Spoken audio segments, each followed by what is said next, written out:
بسم اللہ الرحمن الرحیم۔ عزیز طالبات، نثری اصناف میں آج ہم جس ٹاپک پہ بات کریں گے وہ ہے خاکہ نگاری۔ ہمارا آج کا موضوع ہے اردو میں خاکہ نگاری کی روایت اور خاکہ نگاری کا آغاز و ارتقاء۔ سب سے پہلے ہم خاکہ کی تعریف کریں گے۔ خاکہ کے لغوی معنی ابتدائی نقشہ یا ڈھانچے کے ہیں، اور خاکہ کھینچنا کے معنی ہیں کہ کسی کی لفظی تصویر بنانا۔ ادبی اصطلاح میں خاکہ ایسی صنف نثر ہے جو مختصر ہونے کے باوجود کسی شخصیت کا بھرپور تاثر پیش کرے۔ اسے کسی شخص کی قلمی تصویر بھی کہہ سکتے ہیں۔ اردو خاکہ، اس کی روایت جو ہے وہ بہت پرانی ہے۔ جس طرح ناول اور افسانے میں بڑا فرق ہے کہ ناول میں تفصیل بیان کی جاتی ہے مگر افسانہ بڑا مختصر ہوتا ہے، اسی طرح سوانح عمری اور خاکہ میں یہ فرق ہے کہ سوانح عمری میں کسی شخص کی ولادت سے وفات تک کے حالات پیش کیے جاتے ہیں، مگر خاکہ میں بڑے اختصار کے ساتھ موٹے موٹے خط و خال بیان کیے جاتے ہیں۔ سوانح عمری چونکہ طویل ہوتی ہے اس لیے اسے پڑھنے کے لیے وقت درکار ہے، مگر خاکہ ایک ہی نشست میں پڑھنے کی چیز ہے، اور آج کا قاری وقت کی ہر ممکن بچت کرتا ہے اور تفصیل میں جانے کی بجائے اختصار کو زیادہ پسند کرتا ہے۔ یہی وجہ ہے کہ لوگ خاکہ لکھنے کی طرف زیادہ راغب ہو رہے ہیں۔ اب دیکھیں، خاکہ جو ہے ہم کسی شخصیت کے بارے میں چیدہ جو باتیں ہیں وہ بیان کرتے ہیں، اس کی پیدائش سے لے کے وفات تک کی، یعنی پیدائش کہاں کی تھی، تعلیم، اور تعلیم کے بعد پیشہ، پھر اس میں باقی باتیں بھی آ جاتی ہیں کہ جو تصنیفات ہیں، مصروفیات ہیں، یہ ساری شامل کر دی جاتی ہیں۔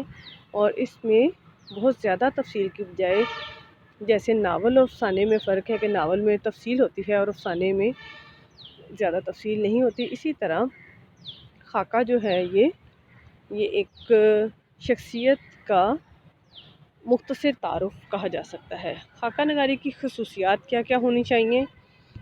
ایک عمدہ خاکے کی خوبی یہ ہے کہ زیر قلم شخصیت کی وضاحت، تراش خراش، چال ڈھال، لباس، نشست و برخاست، قیام و طعام، پسند ناپسند بیان کرنے کے علاوہ اس کی عادات و اطوار اور کارہائے نمایاں اس طرح بیان کیے جاتے ہیں کہ وہ شخصیت قاری کی نظروں کے سامنے چلتی پھرتی نظر آتی ہے۔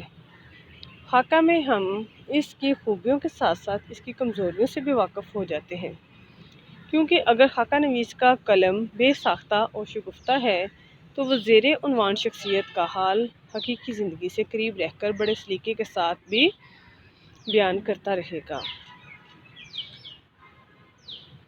اردو کا سب سے پہلا خاکہ نگار ہرچند مولانا محمد حسین آزاد کی کتاب آب حیات میں خاکہ نگاری کے ابتدائی نقوش ضرور ملتے ہیں، تاہم اردو کے پہلے باقاعدہ خاکہ نگار مرزا فرت اللہ بیگ ہیں، جنہوں نے نذیر احمد کی کہانی کچھ ان کی کچھ میری زبانی کے عنوان سے اپنے استاد محترم ڈپٹی نذیر احمد کا خاکہ لکھا۔ علاوہ ازیں ایک وصیت کی تعمیل اور دلی کا ایک یادگار مشاعرہ ان کے ناقابل فراموش خاکے ہیں۔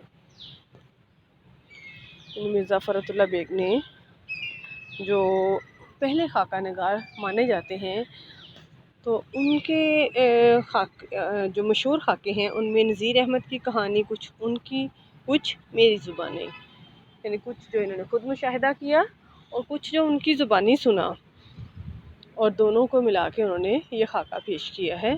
اس کے علاوہ ایک وصیت کی تعمیل، یہ بھی آپ کو پتہ ہے انٹر کے سلیبس میں شامل ہے، اور یہ بھی ایک زبردست خاکہ ہے۔ اور دلی کا ایک یادگار مشاعرہ، یہ بھی ایک ناقابل فراموش خاکے ہیں۔ اردو کے مشہور خاکہ نگار فرت اللہ بیگ کے بعد خاکہ نگاری میں رشید احمد صدیقی کی دو کتابوں گنج ہائے گراں مایا اور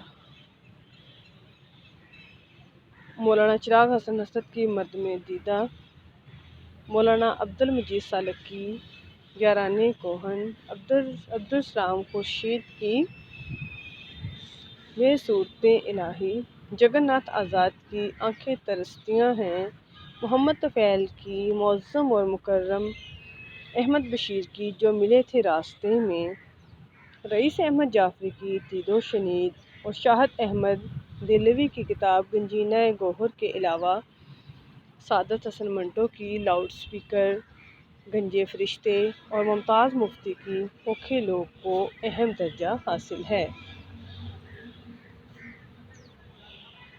خاکہ نگاری کا تذکرہ اس وقت تک مکمل نہیں ہوتا جب تک مولوی عبدالحق کی خاکوں پر مبنی کتاب چند ہم عصر کا ذکر نہ کیا جائے۔ اس کتاب کو خاکہ نویسی کی صنف میں بڑا اونچا مرتبہ حاصل ہے۔ بابائے اردو مولوی عبدالحق نے چند ہم عصر میں جہاں اپنے زمانے کی چند معروف ہستیوں کے خاکے تحریر کیے ہیں، وہیں انہوں نے نور خان اور نام دیومالی جیسے معمولی اور غیر معروف انسانوں کو عظمت کردار کے باعث زندہ جاوید کر دیا ہے۔ جیسا کہ فرحت اللہ بیگ کے بارے میں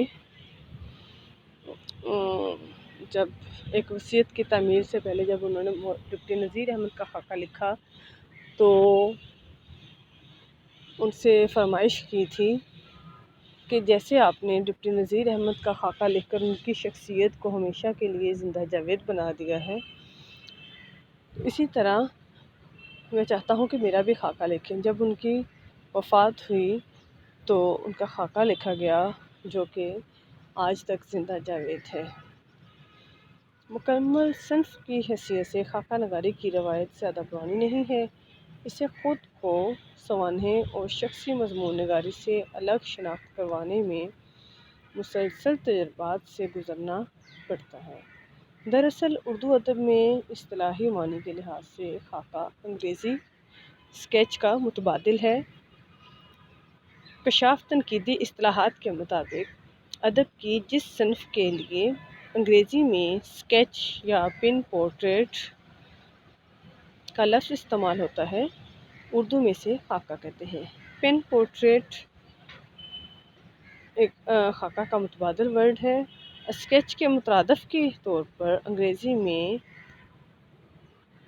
پین پورٹریٹ کا لفظ استعمال ہوتا ہے اور اردو میں اسے خاکہ کہتے ہیں۔ اسکیچ کے مترادف کے طور پر انگریزی میں پورٹریٹ مستعمل ہے، تاہم دونوں کے معنی میں کافی تفاوت ہے۔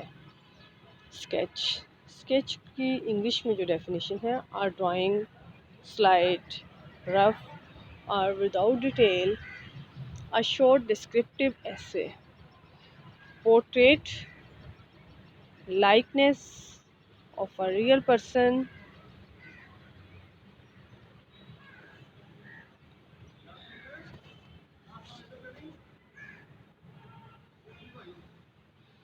خاکہ نگاری کی جب ہم بات کرتے ہیں تو اسٹوڈنٹس آپ جانتے ہیں کہ خاکے دو قسم کے ہوتے ہیں، ایک تو کسی کی شخصیت کا خاکہ تیار کرنا اور ایک خاکہ ہم وہ بھی تیار کرتے ہیں جب ہم کوئی ایسا کوئی تھیسس کرنا چاہتے ہیں، کوئی مقالہ لکھنا چاہتے ہیں تو تب بھی ہم خاکہ لکھتے ہیں۔ تو اس لحاظ سے خاکہ نگاری جو ہے وہ دو قسم کی ہوتی ہے، جس میں ہم کسی بھی مقالے کا خاکہ تیار کرتے ہیں اور پھر اس پہ کام شروع کیا جاتا ہے، اور جب ہم خاکہ تیار کرتے ہیں تو اسے سائنوپسس کا نام بھی دیا جاتا ہے۔